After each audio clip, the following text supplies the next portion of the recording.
¿Quiénes utilizan la clasificación socioeconómica, o más conocida como la CC?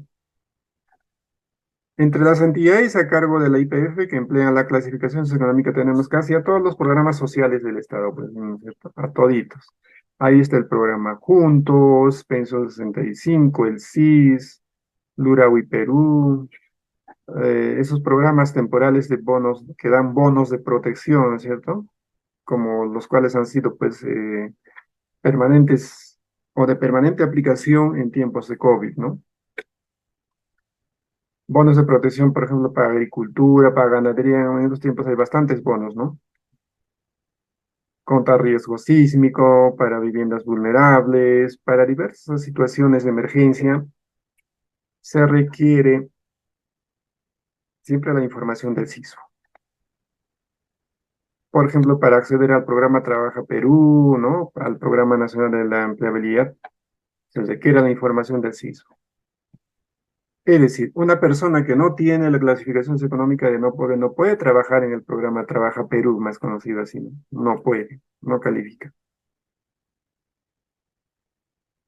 Por ejemplo, el Programa Nacional de Vivienda Rural y otros programas o proyectos, ¿no? Proyectos de vivienda, por ejemplo, ¿no? Programa de vivienda rural, que también es necesario la clasificación socioeconómica.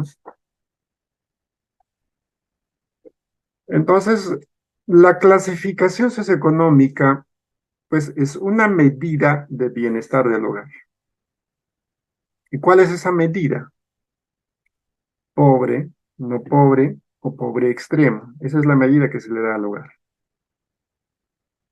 Como vimos, previa evaluación.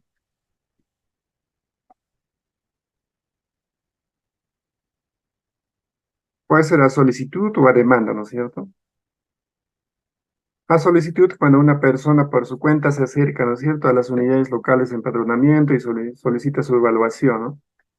Que le califiquen si su condición o su hogar eh, está en situación de pobreza o no, ¿no?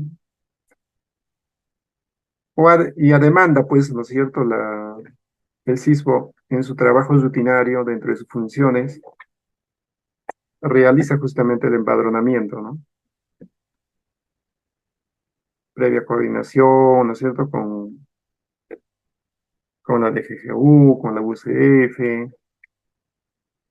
que permanentemente hacen esas actividades, ¿no? Propias de sus actividades, son estar haciendo empadronamientos a demanda, sobre todo, en especial, a los programas sociales, ¿no? Para hacer la actualización del padrón general de hogares. Ese es el trabajo también permanentemente que hacen en las ULES, ¿no?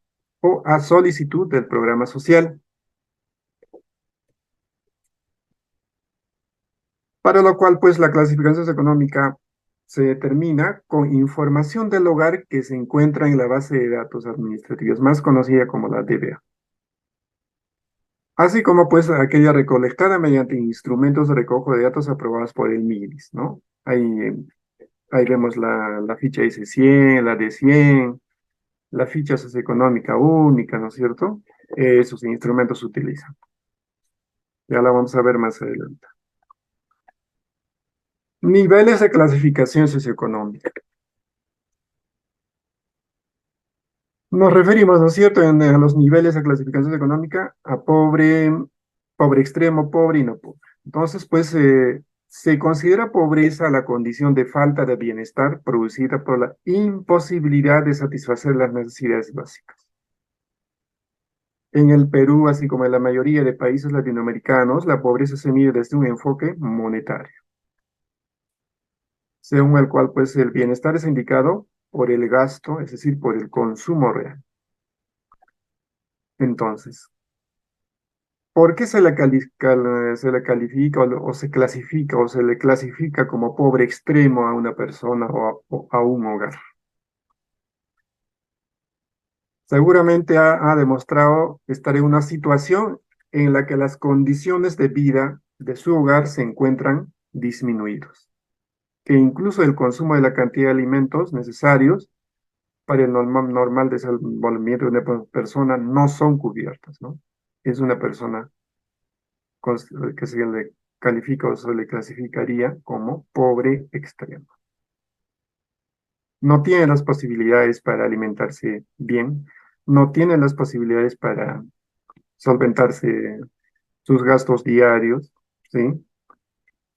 Y por ende también en muchos casos no va a tener la posibilidad de tener un hogar básico elemental, ¿no? Entonces, si es así, pues esa persona necesita ayuda. Y para que reciba ayuda inmediata, se le da esa clasificación o ese nivel socioeconómico de pobre extremo. Y el nivel de pobre, pues es una situación en la que las condiciones de vida de un hogar al menos logran cubrir la cantidad mínima de alimentos necesarios para el normal desenvolvimiento de una persona. No obstante, cubrir dichas necesidades básicas implica no cubrir otras necesidades, como vestido, calzado, transporte, entre otras, ¿no? Socialmente aceptadas. Entonces, si ese hogar tiene esa condición, cumple esas características, se le da la clasificación de pobre.